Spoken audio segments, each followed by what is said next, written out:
Good morning, good afternoon, and good evening to wherever you are in the world. My name is Vikram Nehru, and I'm a senior fellow at the Foreign Policy Institute at Johns Hopkins University School of Advanced International Studies. And I would like to invite you to the launch of the 21st in the annual series of Strategic Asia, which this year is called Reshaping Economic Interdependence in the Indo-Pacific. And this launch will be taking place at 1777 F Street Northwest in Washington, D.C. at 10 a.m. on November the 14th. Now, I happen to be one of the chapter contributors to this volume, and my chapter focuses on Southeast Asia. In fact, the title is U.S China Economic Rivalry in Southeast Asia and its Implications.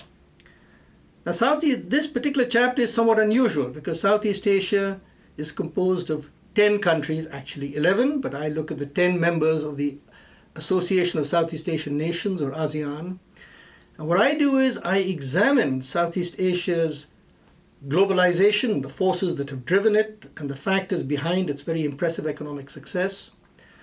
I then look at U.S. China rivalry and its consequences for Southeast Asia and how Southeast Asians are responding to this rivalry in terms of policies, but also their views on the United States and China as very important forces in the region.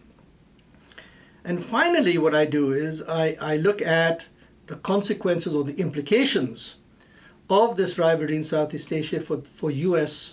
policy, for U.S. economic policy. So the entire focus of this chapter, indeed the entire focus of Strategic Asia this year, is looking at the economics of U.S. China rivalry in the region and how it's reshaping interdependence in the region.